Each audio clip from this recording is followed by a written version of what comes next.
Members, I'm going to call the May 10th, 2021 meeting of the Taxes Conference Committee on House File 991 to order under Remote Rules 10.01 of the House. And welcome everyone. And with that, I'm going to ask Mr. Peterson to please take the roll. Chair Marquart. Marquart, present. Marquart, present. Representative Davids. Okay. David's present. Davids, present. Representative Herr. Present. Herr, present. Representative Lislegard. Present. Lislegard, present. Representative Joachim. Present. Joachim, present. Chair Nelson. Present. Nelson, present. Senator Bach. Here. Bach, present. Senator Miller. Here. Miller, present. Senator Rest. Present. Rest, present. Senator Weber. Present. Weber, present. 10 members present with a quorum, Mr. Chair. Thank you very much, Mr. Peterson. We do have a quorum. Before we start with the agenda, as many of you know, probably a little over an hour ago, the U.S. Department of Treasury issued its interim final rule on how funding can be spent on the American Rescue Plan Act. And I mean, the important part for us, of course, is, can conformity and tax cuts and that, can we use federal funding for that? And if you want to look at kind of the pertinent parts, it starts about page 81 of the interim final rules. And it looks, and it's early yet, but as far as kind of the clawback on funding from the feds, it sounds like that would not impact that, any conformity, or that would trigger the fact that there'd be a clawback of funds. But it's not clear yet, and we've got kind of folks looking at it, so forth, is it a permissible use of these federal fundings to use it for conformity, tax conformity, and so forth. So I think we just need to look at this a little closer. It just isn't clear from kind of staff looking at it. If you try to read it, it's really tough to understand. So anyway, hopefully within a day, we'll know a lot more information, because that certainly is a very important component of everything we're going to be doing here. So anyway, just on that. Second, so appreciate folks here, and the agenda we're going to cover are some more items today on low or no cost items. I know at least one is in both the House and the Senate bill. And as Chair Nelson has said repeatedly, we hope we can get this global agreement done. And it could come today, it could come tomorrow, or in 2 weeks. But at any rate, I think it's important that if we do get targets, that would kind of consume pretty much everything we would do from that point on, is all kind of the big spending items. So it's important at this point, I think, and I've talked to Chair Nelson, if we can, kind of cover the more things we can adopt, and believe it or not, we have adopted 6 articles already, which I think is really good. But the more we can adopt, and the more of these smaller, low or no cost items that we can at least debate and so forth, the better we're going to be. And also, I think less is the chance that we will lose these somewhere along the route. And it kind of lays the foundation of things. So even if we happen not to get global agreements by May 17th, which I'm hoping and confident we will, but we know that the later that is, or if we were to go into special session and there would be an agreement, the leadership isn't going to negotiate these smaller items. It's going to be the bigger items. And also at that point, things tend to happen very quickly. And so I'm thinking the more we can talk about these items in public, the better it's going to be, because once you kind of get into the special session, or let's say and I want to be talking about special session because I anticipate that. I'm hoping we get things done yet. But even with a global agreement, things will happen quickly before May 17th. And I want to make sure that these things like local option sales tax and TIF and those things don't get lost. And so I think the more we can cover, the better it will be, and it'll make for a more transparent system. So Chair Nelson, anything you want to add to that before I go to Representative Davids? Any kind of introductory comments you would kind of like to make today? And yes, thank you, Mr. Chair.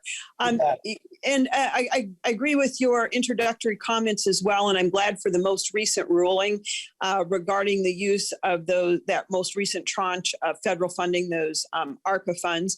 And it does appear that each successive ruling moves a little bit closer to allowing states to use those dollars for some sort of tax element, whether it be conformity seems to be the top of the list here. And and the one thing that I would just add is there's always a good deal of conformity that's needed in Minnesota. And because we're a static conformity state, not a rolling conformity state, we have to if it's reducing taxes to the state of Minnesota, we have to have the resources to pay for that, for those tax reductions. And I would say that the need for conformity has just been on steroids since the pandemic. And we know that federal dollars, maybe up to $5 billion. We know we have $2.8 billion that were just released here with the ARPA funding,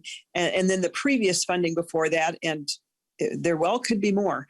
But the point is, with so much federal influx during a time as we're coming out of a pandemic, it has been significant, that is for sure. It does really ratchet up the need for conformity, though.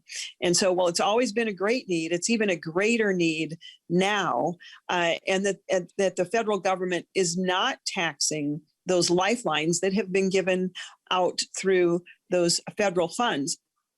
And we shouldn't be taxing them either in the state of Minnesota. But I would just say I appreciate your comments, Chair, on the need for conformity and the fact that we think we're getting closer to hopefully being able to use some of those federal funds for that. But until then, it is a little bit, members, of a kind of a wait and see, as we do hope that our leaders do come to that global target soon. And that will be of great help to us as we go forward. And so, Mr. Chair, I appreciate your comments. I'll look forward to the information today. And we will, I think we all believe that May 17th is our constitutionally required deadline. Actually, that's what the Constitution says. But if it's simply the deadline for those global budget targets, then we're going to need to be back again. But I'm hoping that our three leaders are able to spend the amount of time needed to get to agreement here early so we can do our work, Mr. Chair. Thank you so much. thank you for those comments, Madam Chair. You know, what is it, 7 days awake? It's 7 days yet till May 17th. And, you know, 1 week is a long, long time in legislative time. So we can still do a lot of work. And I'm hoping we can get those targets here in the next day or two and get our work done. Representative Davids. Well, thank you, Mr. Chairman, and I appreciate your comments and Chair Nelson's comments. But this is the last guidance on in regard to doing conformity. This is the last guidance, so I think it's very clear. We can use those funds for conformity, and I really hope this conference committee is thinking about not just PPP or limits on PPP or unemployment, but it has to be full conformity, because this is something that's very, very important, and we know where we're at now. I'm not sure what any confusion is. I hope the department has this figured out. It's pretty clear to me. I mean, I can even figure this one out, that we need to move forward with this if we have any chance of getting done at the constitutionally time that we have to be done. We have to get on this, and I think we need to do what we're doing today. And we've adopted some things, as you said, but we know where we're at now. And we need to move this forward. We need to get going on this. And I hope we can do this as soon as possible, and that every member of the conference will fully support full conformity. Thank you, Mr. Chairman. Thank you. Senator Rest. Thank you, Mr. Chairman. I concur in part with Representative Davids. I think we have to be very strategic about where we conform. The Senate is going to have its priorities as Chair Nelson has indicated.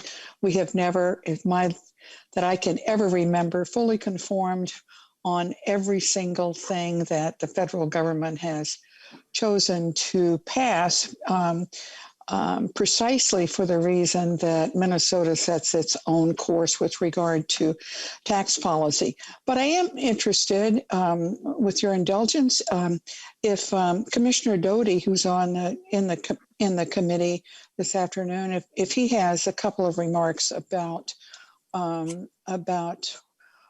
it, and if he sees some sort of general move forward independent of what choices we actually make. If you don't mind, I'd like to hear from him. You bet. Before I call on Commissioner Doty, I do want to remind everyone that this interim final rule came out an hour or two ago. So, and I was trying to look through it, and it's cumbersome. Let me put it that way. But Commissioner Doty, what are maybe some thoughts that you might have, and welcome to the committee, on your look through this final rule? Thank you, Mr. Chair, and Chair Nelson as well, and committee. So I will say, we just got this within the last hour as well. And so we are still trying to absorb it and look through it. MMB is looking through it in detail. There's a summary version of the Treasury guidelines, and then there is a 150-page document that I know MMB is looking at. So we're trying to make sure that we are seeing this correctly and moving forward. With having said that, I will say that conformity I completely agree with Representative Davids, how important conformity truly is. And I think that as we start to look at where we can conform, I think there's a lot of items that would be considered in full conformity. I mean, there are 4 or now 5 separate federal legislative acts that have occurred since we last conformed. And I mean, and quite frankly, there's more than 100 different proposals that are part of that. I think one of the things that we will need to look at is, items that are temporary or one-time items versus permanent items. And that should have a bearing on potentially how we would look at use of those, assuming that we can use these ARPA dollars in that way. That would be something we would have to consider very closely. But I do think there are some potentially some great opportunities, and this might be a potentially a once in a lifetime thing for us as we start to look at this closely. But there are some very important items that we've decoupled or considering decoupling because we did not assume we might have this. So I agree. There's some things there for us to look at. Well, thank you very much, Commissioner. And I think by tomorrow, I think things will be a lot more clear with MMB and Department of Revenue folks getting a good look at this. And so that will be good to see what the thoughts are, kind of the conclusion is on that. So, well, thank you very much. I think we'll get going with the agenda. So we do have 5 items on the agenda that are no or low cost items. Some more things we can talk about that we can kind of lay a foundation, and at least when we need to move quickly, we've talked about these things out in the public and so forth. So with that, the first one, number 1 is Homestead deadline moved to December 31st. And bill in both the House and the Senate. Mr. Swanson, I'm going to call on you to go over that, and then we'll take any members' questions and so forth. So, Mr. Swanson. Mr. Chair and members, as we get started, I'll just note that we will be working off of a document that's titled Conference Committee 51021.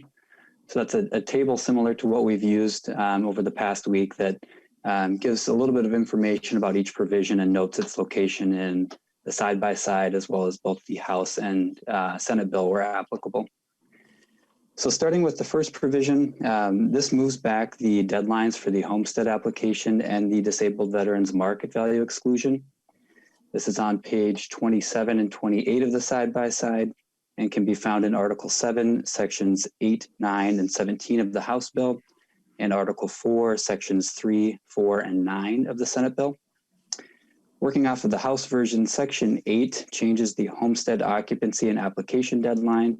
So under current law, property must be used as a homestead by December 1st, and an application must be submitted by December 15th in order for a property owner to receive homestead status for the following taxes payable year. This section would move both of those dates back to December 31st. Section 9 of Article 7 in the House bill contains one conforming change related to the changes in Section 8. Again, this is just stating that the homestead application deadline would move from December 15th to December 31st. I'll also note that this section in the House bill contains one additional provision related to the ITIN changes in the property tax article. And it's because of this that the side-by-side notes are similar for this section, but the homestead application deadline changes are the same in both the House and the Senate bills. Finally, Section 17 moves the application deadline for the disabled veterans market value exclusion from December 15th to December 31st. And these three sections were all found in House File 195, which was carried by Representative Detmer in the House. Thank you. Mr. Swanson, would you cover what is the title of this? It should have been attached to the meeting invite and it's posted on the House website. What is the title that we're looking at right now? Mr. Chair and members, the document title is Conference Committee 51021. So it's just a PDF that's titled Conference Committee and it has today's date on it. It is on the website and was included in the last round of materials that Mr. Jessen sent out. Okay. Oh, there it is. Conference Committee. All right. Conference Committee 51021 PDF. It's towards the bottom of the attachments, about the third one up. All right. Very good. Just to get everyone there in the public. Thank you. Senator Rest. Thank you, Mr. Chairman. I just want to clarify that the provision about changing the date is identical in both bills. It's only the addition of the I-10 that makes the Senate provisions different from the House. So we don't have anything to do, not anything to do. We don't mention I-10 anywhere with regard to homestead applications, but our language is the same with regard to the disabled veterans and also just the general moving of that date with regard to them. Is that correct? And I would ask that from your councils. Yeah, just Mr. Swanson. affirmation that that's the difference. I-10 or no I-10. Yeah, Mr. Swanson. Mr. Chair and Senator Rest, that's correct. So the Section 8 in the House bill and Section 3 of Article 4 in the Senate bill are identical. The disabled veterans sections, which are Article 7, Section 17 in the House bill and Article 4, Section 9 in the Senate bill, that is also identical. The only difference is in Section 8 of the House bill and Section 4 of the Senate bill. And again, that is that I-10 provision is included in that section within the House bill. I see. It is not included in the Senate bill, and that's the only difference. Thank you, Mr. Chairman. That as you know, that is a significant policy change that individually we may have different opinions on, but it's not in the Senate bill. Correct. Any other questions or comments on this first agenda item?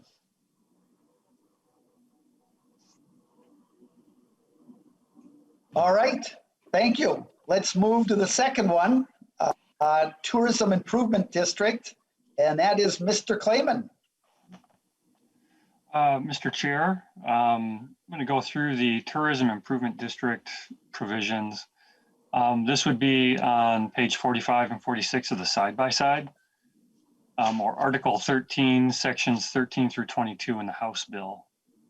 And the underlying bill is House File 1066. That was a bill from Representative Davney in the House. So the Tourism Improvement District provisions, what they would do is create a new chapter of law allowing for tourism improvement districts. And what those are, those would be geographically defined areas of a municipality in which a group of lodging businesses pay a service charge to fund tourism and other business promotion and potentially economic development activities in the district as authorized by a local ordinance. And a district can only be established upon a petition by a majority of the business owners who would be subject to the service charge. And these, if I didn't state it already, these are just lodging businesses that this would apply to. So, and then upon a petition from these businesses and following a number of prescribed notice and hearing requirements, a city, county, or a town can create an ordinance to establish a tourism improvement district. And they have to specify in that ordinance what the district boundaries are and create a tourism improvement association, which I'll talk about in a minute, define the activities to fund, the manner in which and the amount of the charges and so forth. A district would be administered and funds would be managed by a tourism improvement association.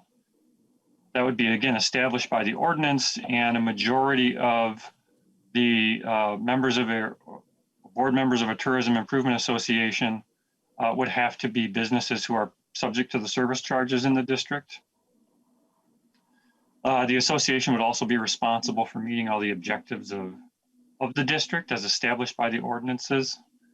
And a tourism improvement association must also file an annual report every year describing its activities and its funding, etc. The service charges would be imposed on lodging businesses based on their benefits received from the activities funded. There's a variety of ways that the provisions would allow these service charges to be imposed, for instance, gross revenue or a per transaction charge or other methods that may be allowed by ordinance.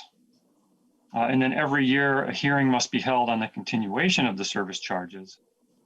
Service charges must be collected by the municipality, the Tourism Improvement Association, or another designee established in ordinance. Business owners also have the right to appeal, veto, or disestablish a district.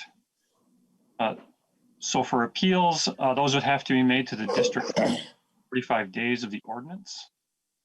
For vetoes, within 5 days of passing an ordinance, a veto letter has to be sent to businesses who would be subject to the fee. And by a majority, the filing of a majority of business owners' objections, they could then veto the district. As for disestablishment, there would be a required 30-day annual period for disestablishment in which a majority of the businesses could petition for disestablishment.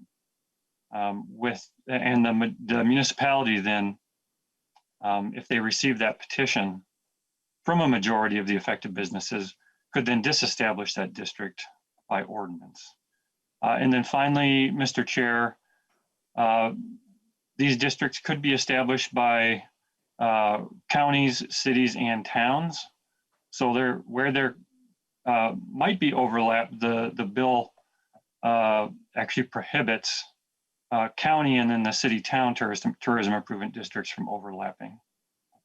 And so that's a summary of the tourism improvement district provisions. Thank you, Mr. Clayman. So this was a bill introduced by Representative Davney, but was carried in the Property Tax Division report. So I'd like to ask Chair Joachim for your comments on this.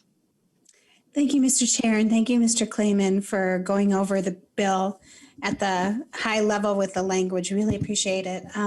Tourism district, I should also mention that Senator Dietzig carried this bill in the Senate. Tourism and hospitality industry was really the first hit during the pandemic and will likely be the last to fully recover. The recovery of the tourism and hospitality industry in Minnesota is very important to the recovery of our whole state's economy.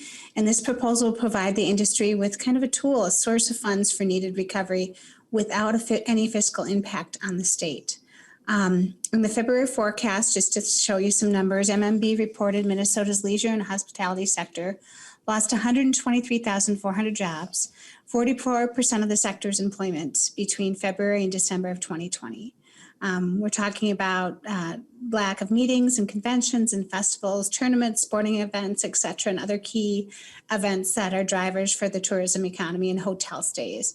During the pandemic, hotel occupancy in Minnesota hit a historic low. Hotel revenue was down 48.5% statewide, January 2021 compared to January 2020.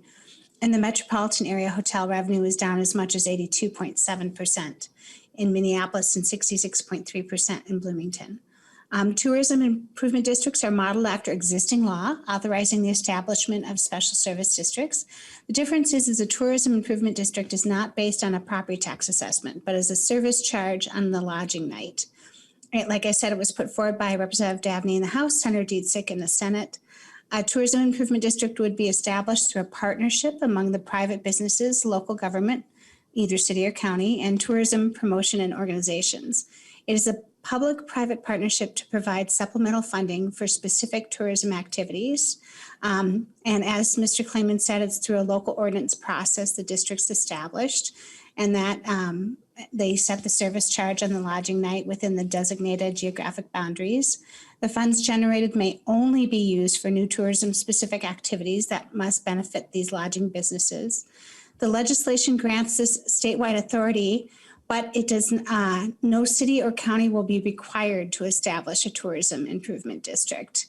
And I think that's about all I needed to cover, but I want to be able to be available for questions as well.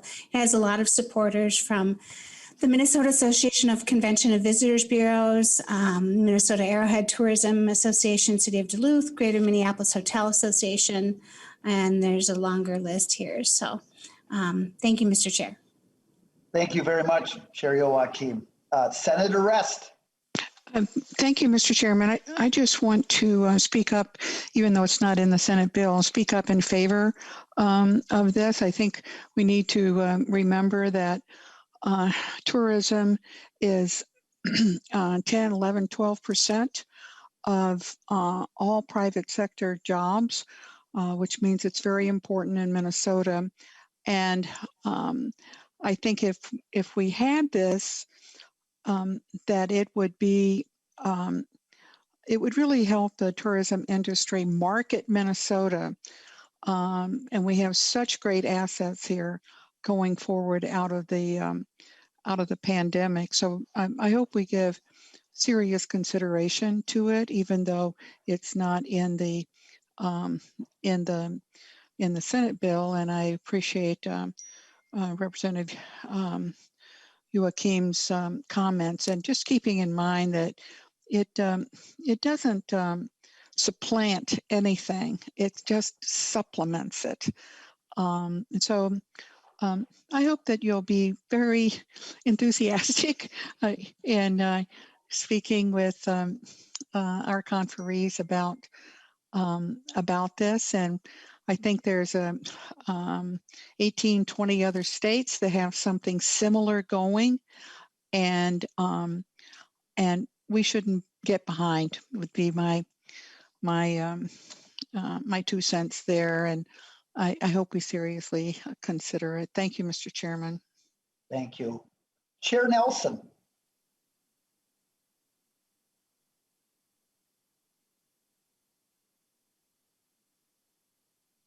Chair Nelson, you're muted. I see that. There All we right. go. Thank you so much. Well, I appreciate the opportunity to further delve into this. I do want to note that there are some questions which maybe we'll get to in this committee, but we did not hear this in the Senate for the very reason that, you all mentioned that how difficult this pandemic and the shutdowns have been on our hospitality industry, lodging particularly. It's been devastating, and I agree. It may take some time for those lodging enterprises to come back. We do hope that tourism will return. We know we have a fabulous state in natural resources, its people, its arts. We have a phenomenal state for people to want to tour. Now, maybe our climate is a little challenging at some times, and I understand that, and we all do, but we all still choose to live here because it is a wonderful state. But what I would say is that when I read that there is that this bill intends to add an additional fee onto our lodging entities, that does concern me somewhat. An additional fee at a time when they're struggling so greatly does cause me great pause. And I will be interested to see the full list of who is supporting this. I understand the convention bureaus would choose to support this. I just don't know how our hoteliers feel, those who would be bearing the brunt of having an additional surcharge or service charge on their services. So it'd be good to, if you could perhaps, Chair Joachim, if you could distribute or pass out that list of really who are all the supporters of this legislation, that would be very helpful, I think, as well. And we know that a transaction charge or any type of a charge is either paid by the business itself, or it is transferred to the consumers or the customers who would use that.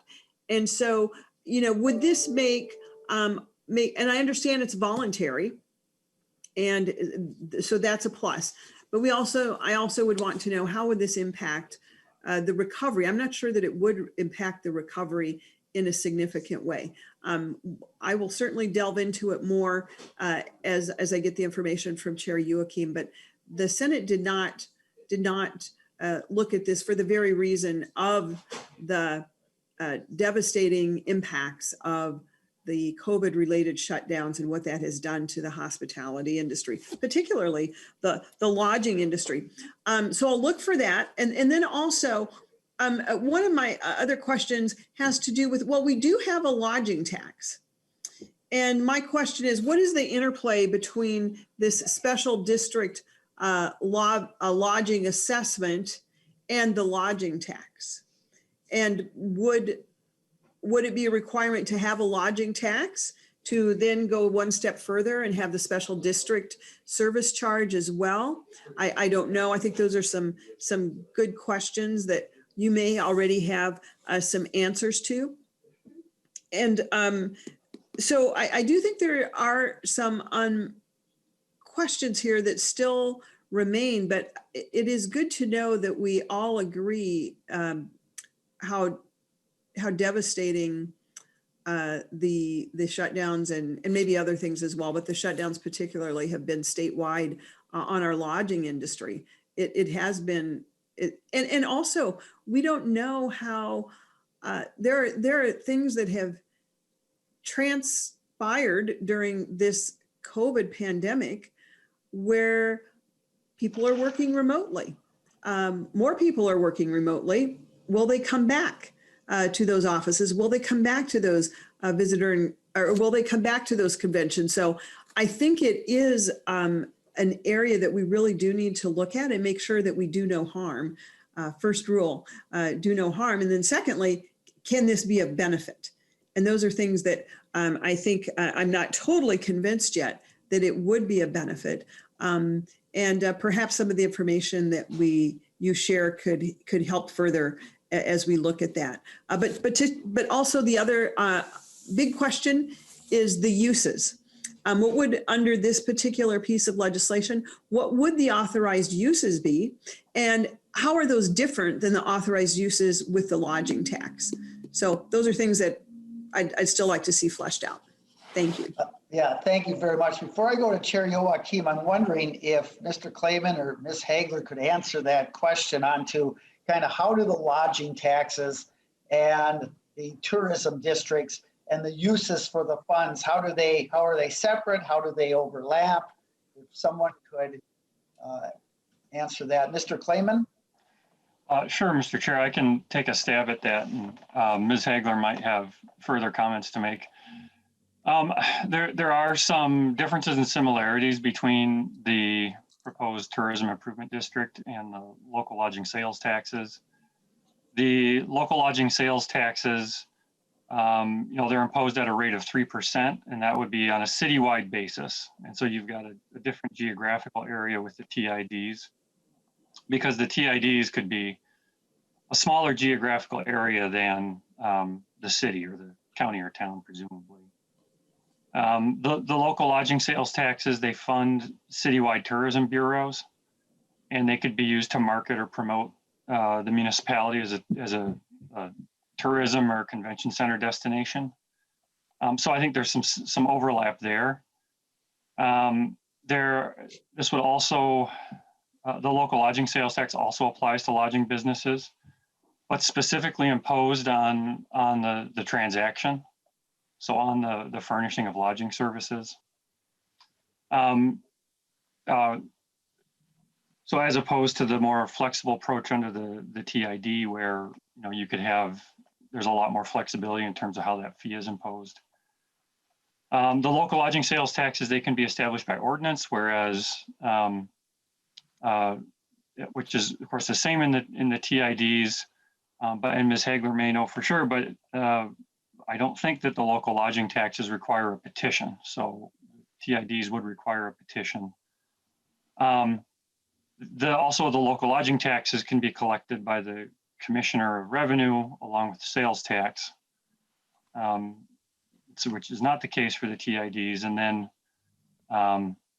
the local lodging sales tax is not quite as targeted or does not allow for the kind of targeting that a TID could target.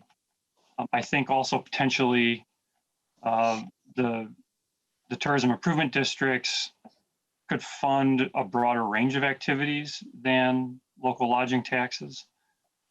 So in addition to promotion of other business activity, for instance, that's in the bill, of those businesses that are subject to the charge, marketing, sales, economic development, other services that, again, here's more of the flexibility piece of this, other services that could benefit those service charge paying businesses. So there's, again, there's a lot of leeway in terms of what the TID can be used for versus, again, just on my own superficial reading of the local lodging tax law and what you could do for a local lodging sales tax. So Mr. Chair, those are the comments I have on that issue of where the overlap is. And again, I don't know if Ms. Hagler has anything else to say about that, but.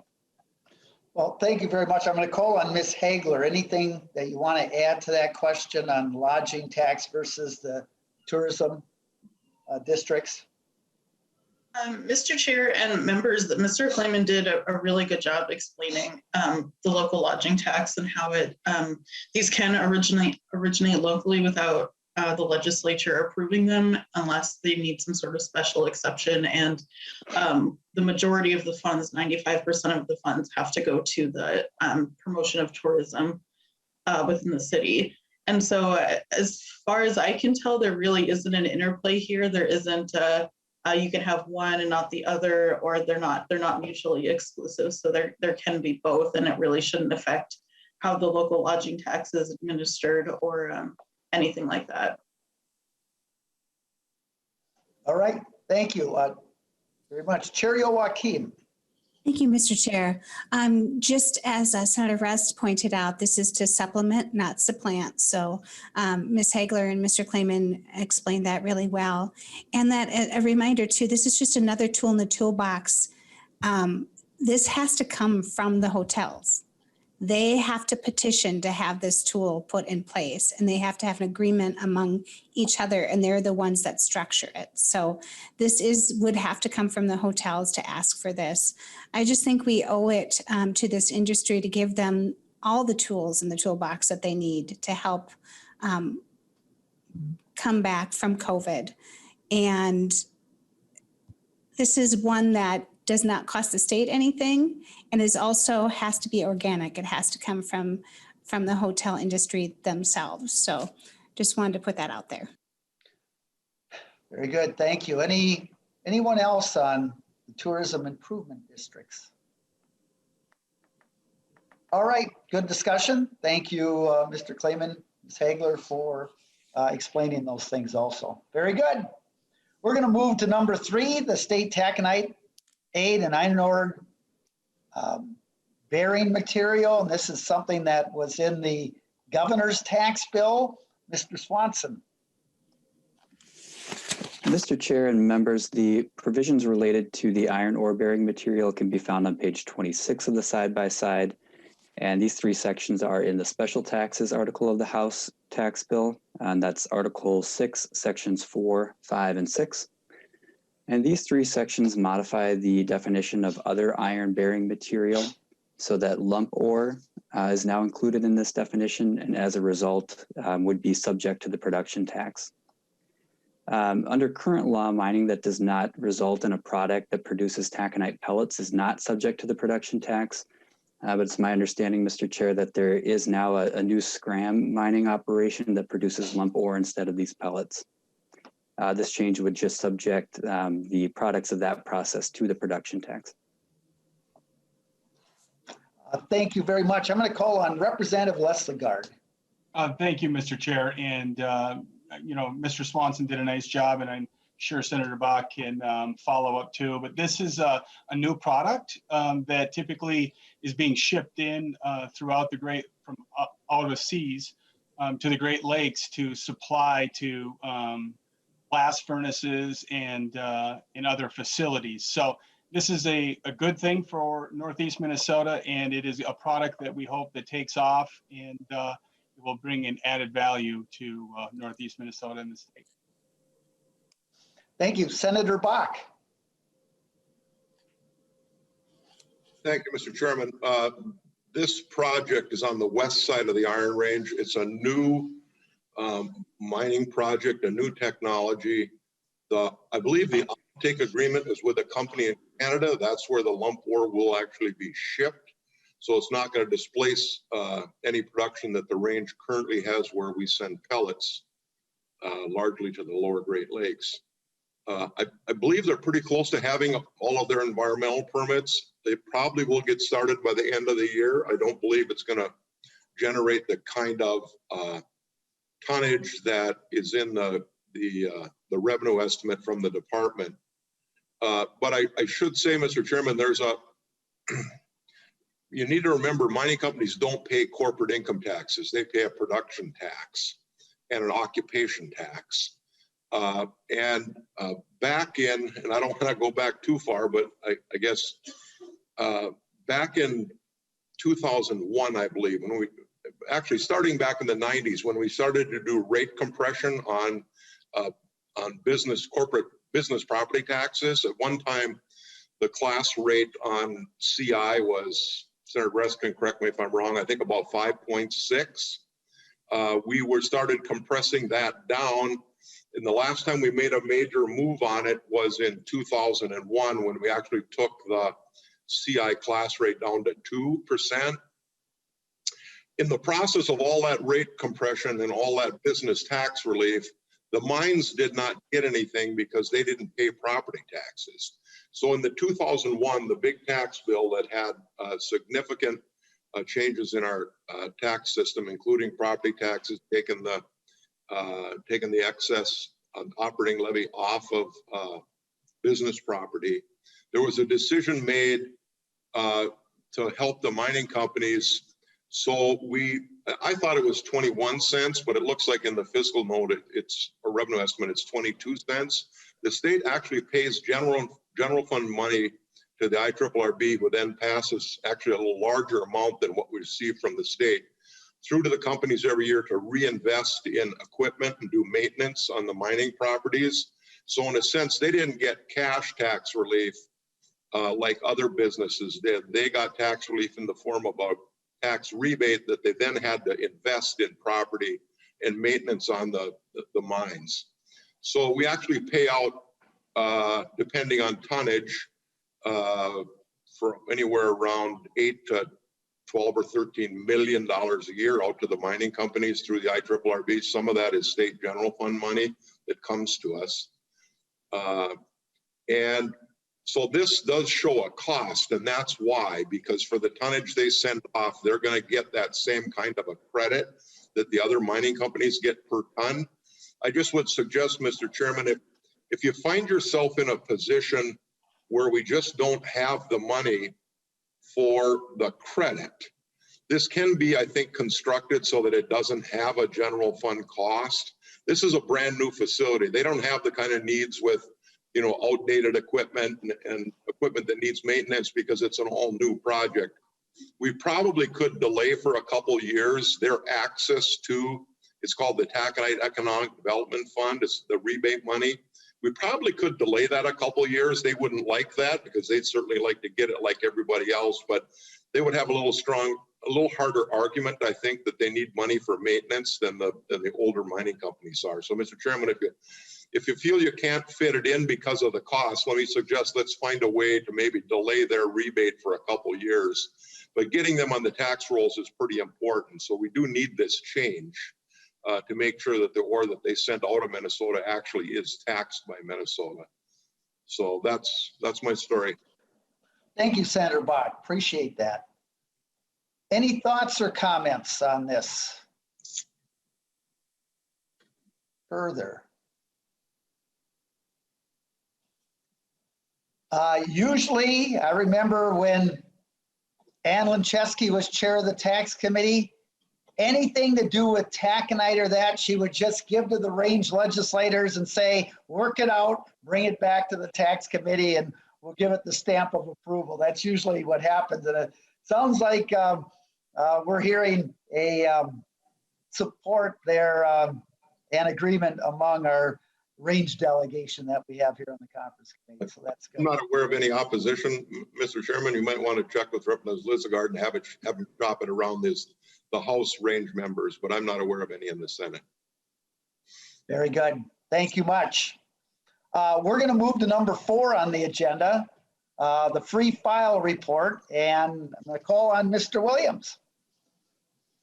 Chair Marquart and members, we're talking about the free filing report provision that's on page 47 of your side-by-side. It's in Article 13, Section 27 of the House bill. It originated in a House bill, House File 376, which was authored by Representative Joachim, and I understand that Senator Rest has a comparable provision in Senate File 488. This would Mr. Williams, I'm going to interrupt you right now. I apologize, but Commissioner Doty wanted to say something on the last item. That's okay. So Commissioner Doty, I'm going to move back to the state taconite iron ore bearing commissioner.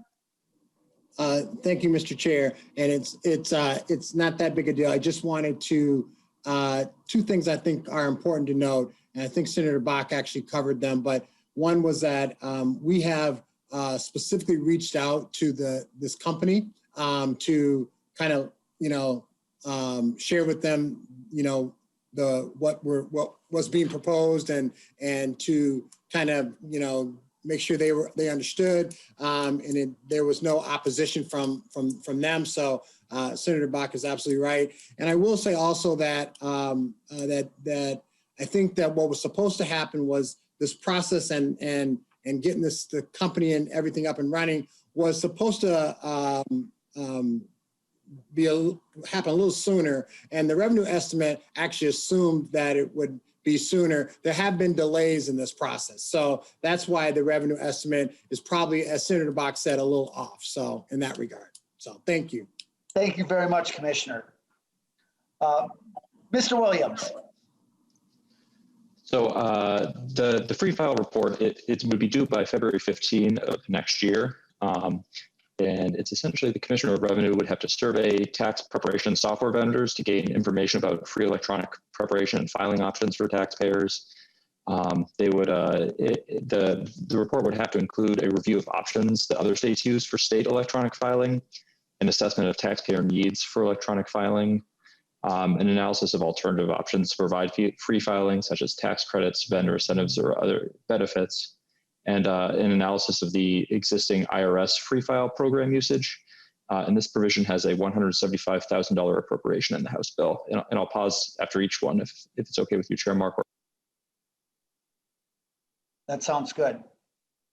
So this is a bill that was authored by Representative Joachim, and even though not an actual companion, Senator Rest also has a bill, as Mr. Williams mentioned, very identical. So Senator Rest.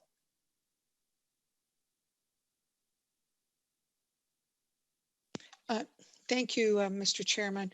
I really do think that that this is a very valuable thing for us to do for our taxpayers and for the filing of returns, that the more automatic they are, the more streamlined they are, the fewer mistakes when people have to currently enter information, even though they qualify for free filing at the federal level.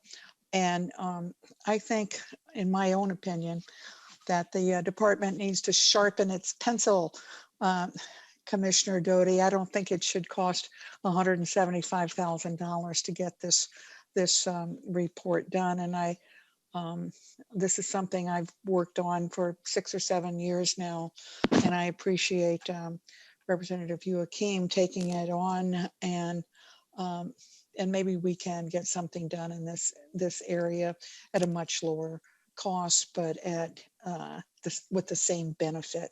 So thank you very much for that, for doing that. Thank you. Thank you. Senator Weber. Thank you, Chair Marquardt. I just have a question regarding this issue. Not that I'm against it or anything, but I went online and checked out what tax-free options are available.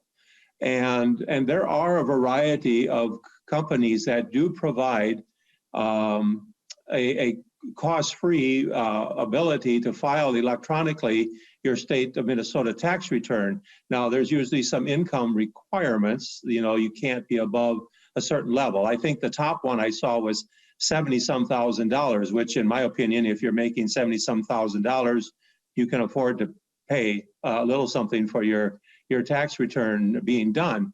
My question is, what are we hoping to gain by such a report? I guess I'm not totally clear on that.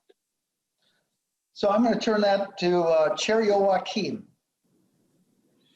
First, I just want to thank you, Mr. Chair. I want to thank Senator Rest for all her work on this too. It's been nice to be along for the ride with her and former Department of Revenue Assistant Commissioner Terry Steenblock, which this was one of her babies before she retired. But it's pretty simple. Not everyone qualifies for filing their taxes online for free. A lot of the times you have to buy a product to help you do that. And while some of the products out there say that they have their product for free, it usually isn't as interactive, or it's only partial product and they end up charging the person. Bottom line is we ask folks to pay their taxes.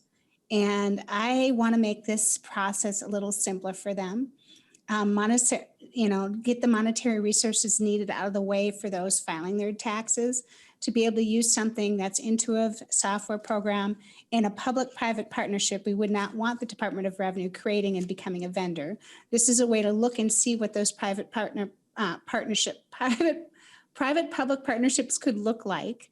And as Senator Rest said, filing taxes electronically not only is quicker and easier and leaves less room for error, it also is safer. When they can hook their state tax to their federal tax together, we have less of a chance of people being able to file false returns or people taking other people's information or data. So it's important. I think this is a very simple report, a simple bill that could make a lot of folks' lives a lot easier. Folks, we're asking them to pay these taxes. We should help them do it in the simplest way possible. So Senator Weber. Thank you, Chair Marquardt. Maybe I have a question for the department.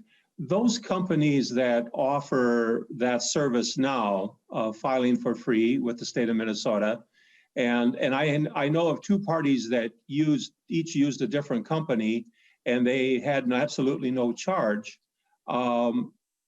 Is there some process by which the company goes through at this time in order to be able to provide that service to the public? I mean, that they go through with the department? Commissioner Doty. Thank you, Mr. Chair.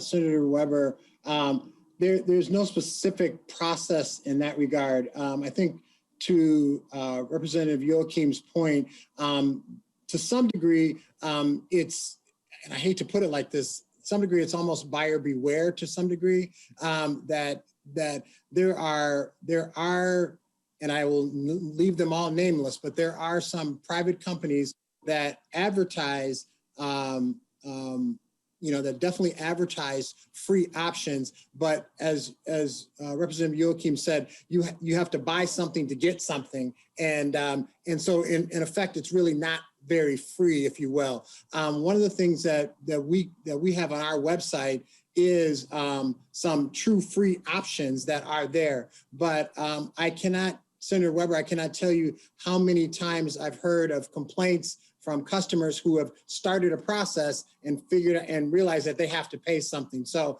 this is definitely an area where we could do a better job of helping taxpayers make sure that they do have the free option that is available. And by the way, also to your other point, it is, I think the income requirement, I believe, is 72,000. So it is up there. So,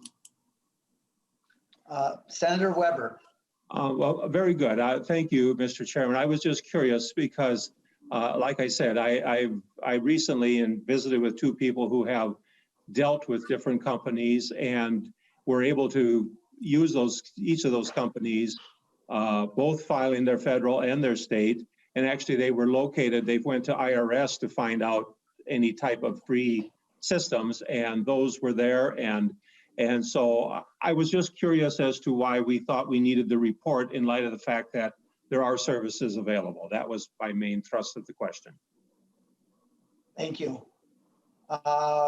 Senator Rest. I would just like to point out that the free filing is not really free at all.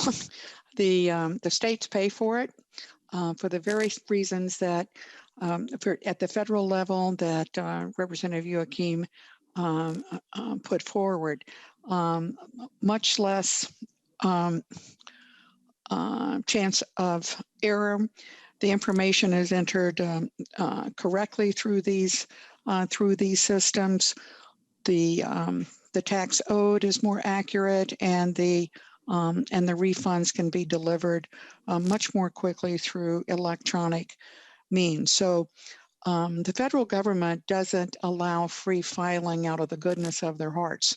There's always a cost. It's just who's paying, and I just think we should recognize that the federal system is not free except to the taxpayer. It costs, and states pay for it because the benefits way outweigh going through audits, correcting mistakes, sending notices back to taxpayers, et cetera. The benefits very much outweigh the price per return that are filed of the federal files, and it's a good system, quite frankly. Chair Joachim. Thank you, Mr. Chair. I just add a few more things. I want to thank Senator Rest for mentioning the audits too. Taxes can be complicated. My husband's a math teacher and always took pride in doing his by paper and pen. And we kept getting audited. And part of it was he did not realize when he was, even though we qualified for a property tax refund, he wasn't adding back in his pension numbers. So there are always little things, and we get audited 3 years later. That costs the state money. This really cuts down on that, cuts down, like I said, on people being able to file false returns and with people with data that's out there. And also to put into perspective, you know, it may sound like a lot when you say $70,000, but I just want to put a name to those people that are out there that are in that income range. We're talking about for two first-time teachers together filing their tax returns, or we're talking about a nurse and somebody who works a $15 an hour job. These are folks that do need a little help. They may have a first-time mortgage, they may have kids in daycare, they may have school loans to pay back. You know, this is a good investment to try to figure out, one, how to do all the things we've talked about, cut down on audits, save taxpayer security issues, but also just to provide a service. We are asking folks to pay their taxes. We want to provide a service. I know in the Senate bill, there's a provision that we hadn't heard about, a private letter ruling.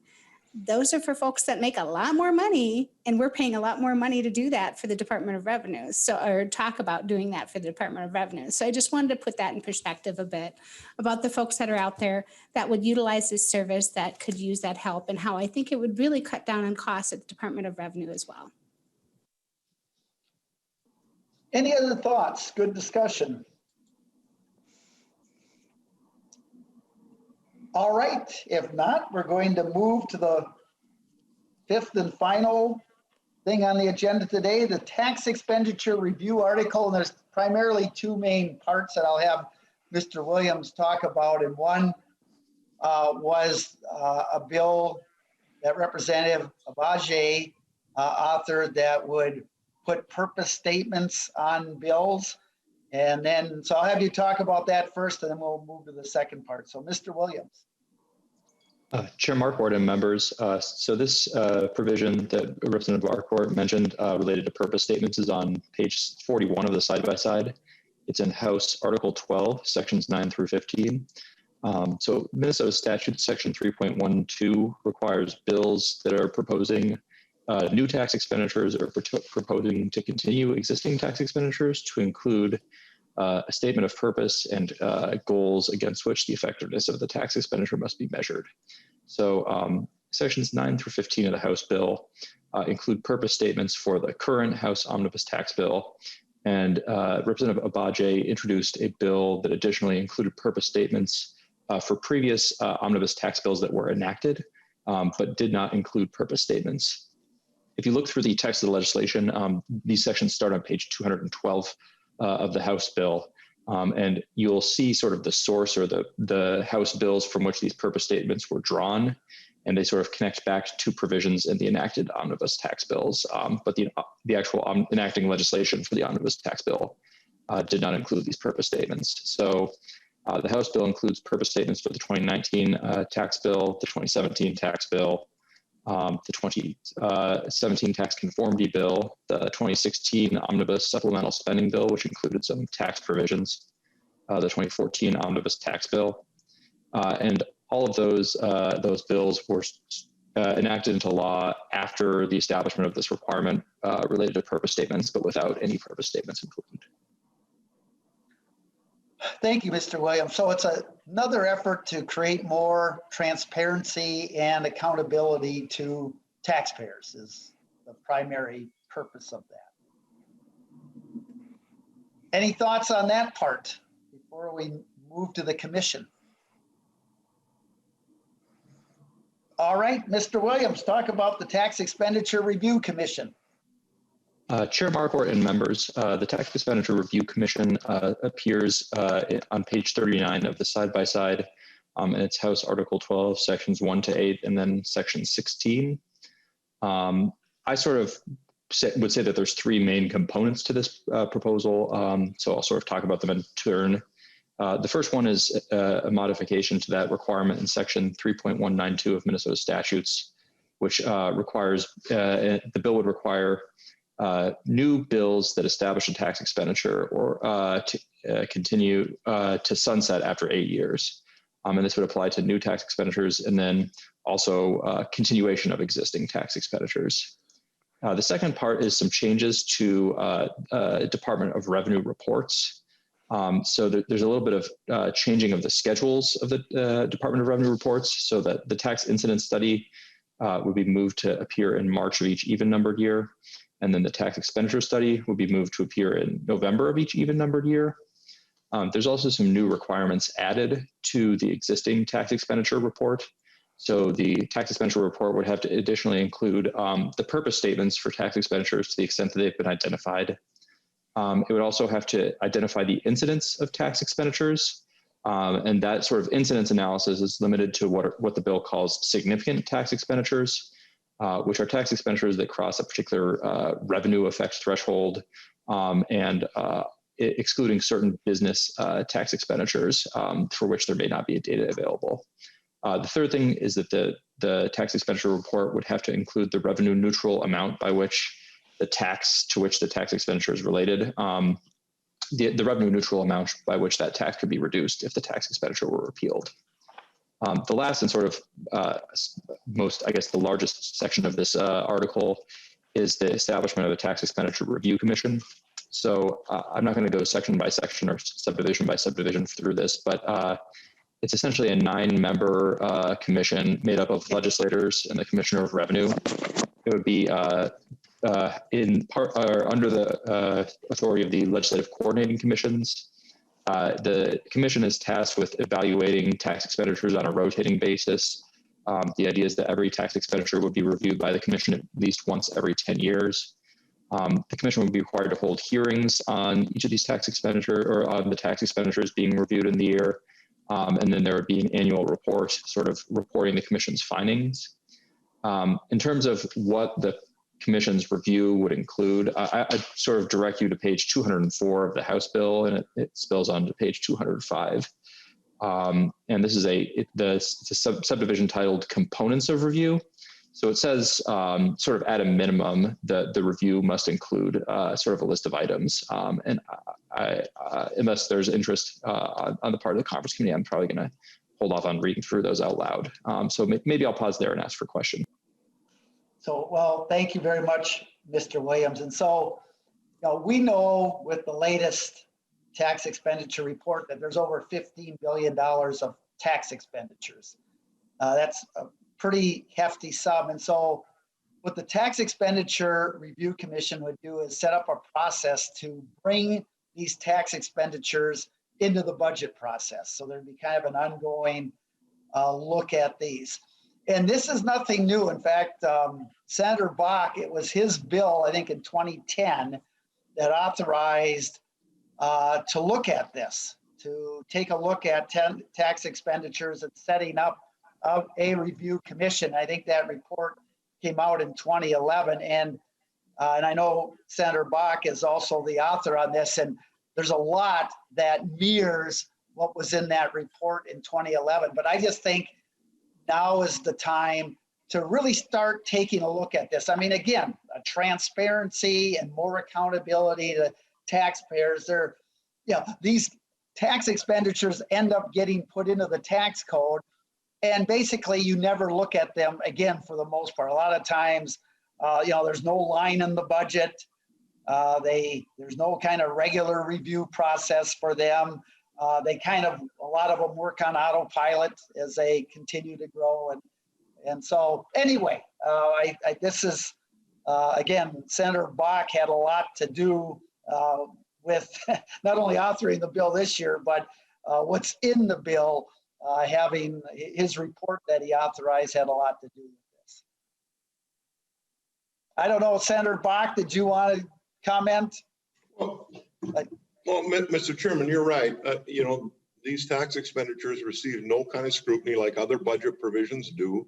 And it just seems like having a periodic review of if they're meeting their intended purpose, or where they don't have a purpose, create one. would be important to look at. And, you know, I've watched over the years as more and more people come to the tax committee to try get a provision and essentially save themselves some money one way or another, because they know if they get it done there, they'll never have to come back. They'll have the permanent savings, unlike going after an appropriation where every 2 years you got to come back and compete for the money. So I think it bears looking at. And we've been talking about it for almost as long as I've been here, and been unable to ever pull the trigger. And I think, frankly, the reason we haven't pulled the trigger is it's a lot of hard work. Yeah.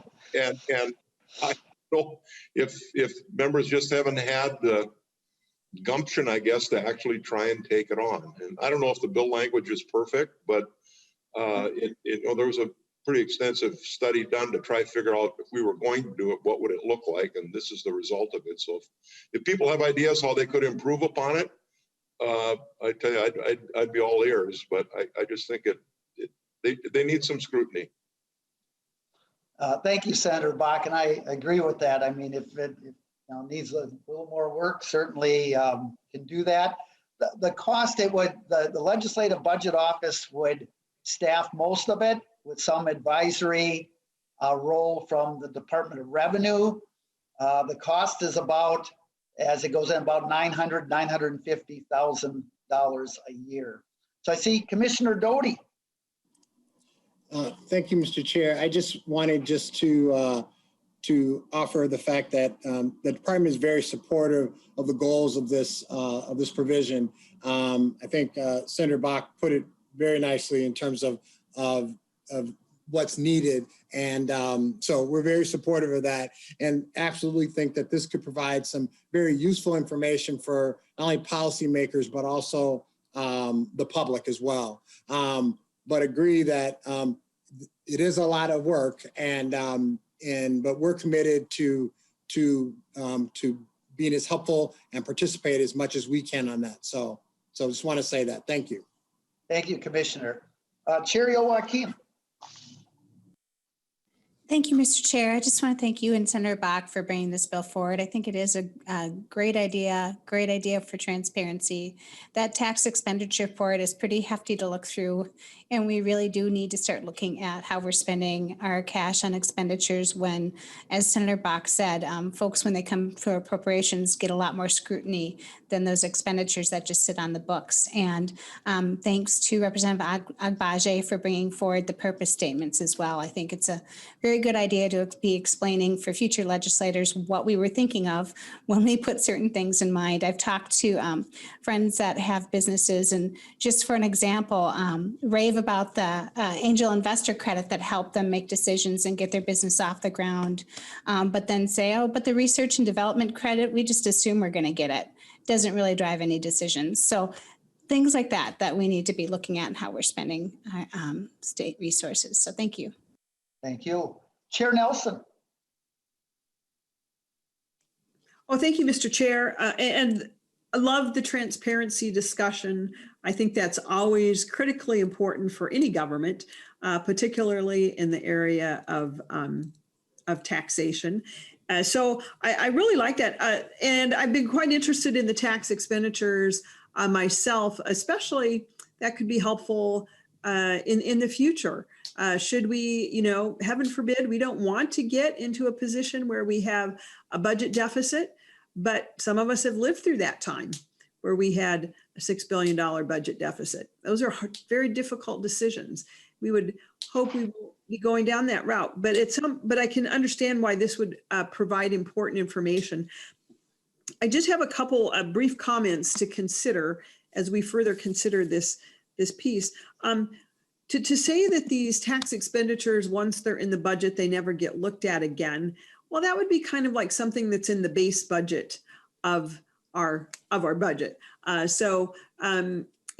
kind of see that coming from a finance chair and an appropriations committee. There are many things that are just in the base budget. And it kind of almost sounds like tax expenditures are kind of treated in the same way. And they do bear, and they should have great study into how they're working. Are they achieving the purpose? And are they worth the money? You know, is it worth what we're putting into those? So while I like that, I am concerned though about what appears to be a cost and what appears to be starting. Maybe I misunderstood. Is there a new? And well, this is what the revenue estimate looked like in the Senate. It called for 9 new full-time employees. Now, maybe the House one did not, but that's what it looked like in the Senate. And so I am cautious also when we are expanding employees, new full-time employees. And, you know, is this something that can be done in another way? Is there anything preventing us from doing it now?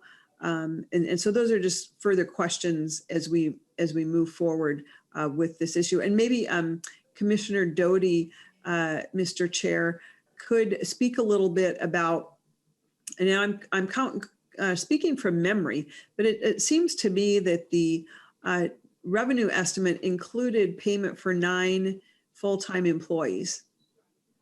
But perhaps I'm wrong on that. And if the commissioner has it at hand, perhaps he can update me on that, or we can look at one of our researchers. Yeah, thank you, Senator Nelson. I think if I'm remembering right, and we do have it, I thought it was 6.0 for the Legislative Budget Office and 1.2 for the Department of Revenue, which was a total of 7.2, but maybe Commissioner Doty has more specific, or even Ms. Schill maybe could. Let's go to Ms. Schill on this, because she is the one who puts all that great information together. So Ms. Schill, what is the FTEs on this increase?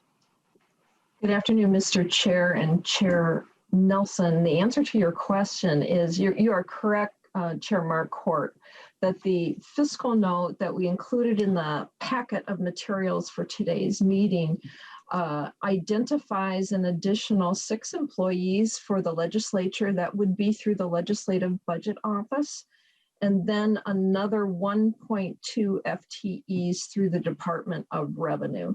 And that figure is located on the very first page of that 18-page component estimate.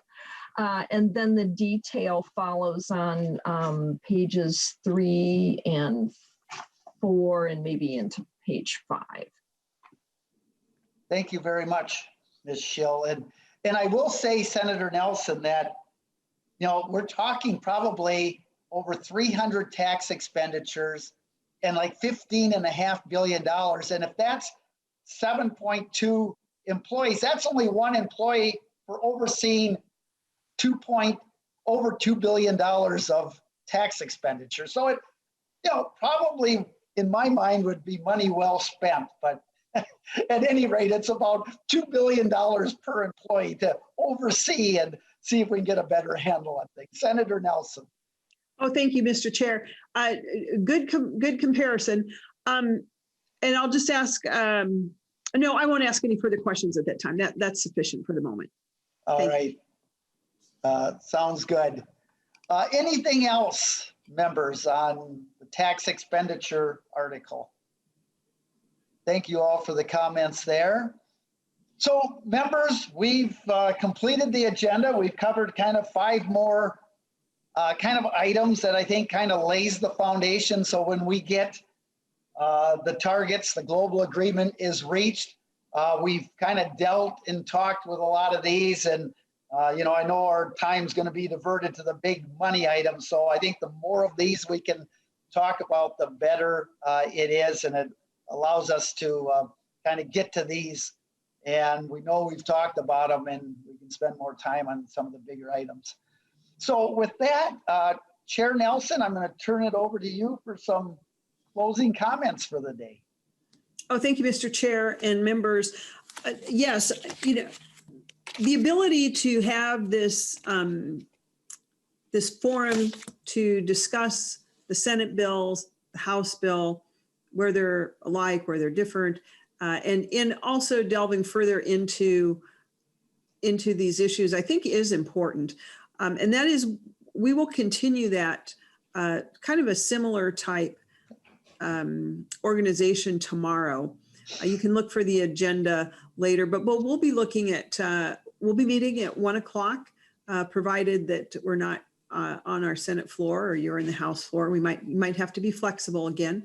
But we will be meeting, planning to meet tomorrow at 1, and we'll look at 4 or 5 issues where we may be looking at the same issue, but from different vantage points or different avenues. And we'll also look at some issues that are in one body and not the other. So we'll look at about 4 or 5 issues tomorrow.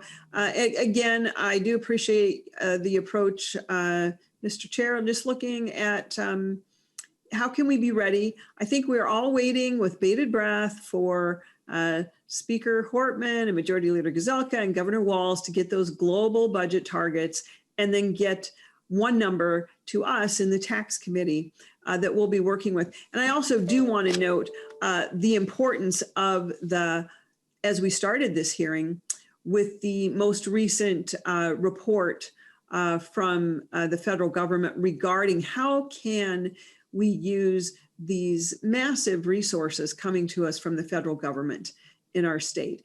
And as we look at, the April 8th decision and now this decision, it does look like they're moving much closer to being specifically saying, it doesn't appear that there's anything that says we cannot use these resources for conformity, like the clawback has now been removed. But typically, I understand these have to be specifically authorized uses. And so we hope that we can see that going forward and soon, because as I said, tax conformity is always a large ticket item, particularly this year, more so than ever.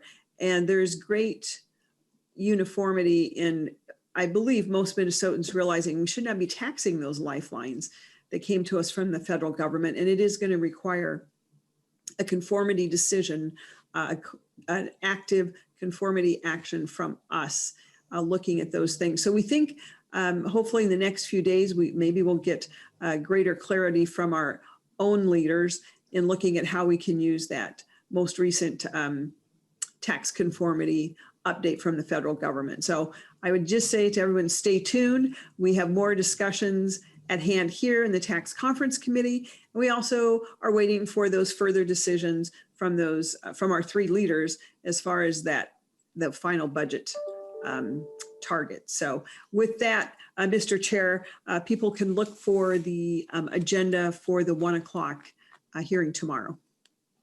Senator Nelson, all those comments are well taken, and I appreciate that. And I do know, even though those interim final rule by the Treasury Department is over 100 pages, we only have 7 days left until the end of the session. So I do hope we can get clarity as soon as possible on the big question on, can we use these federal funding for sure, on conformity and so forth. So big question to be asked, and I agree. I hope we'll hear tonight or something that we've reached global agreement, and then we can really get going on the big items too. So thank you. Members, thank you for your work today. Staff, thank you for your work. And with that, we are adjourned. Thank you.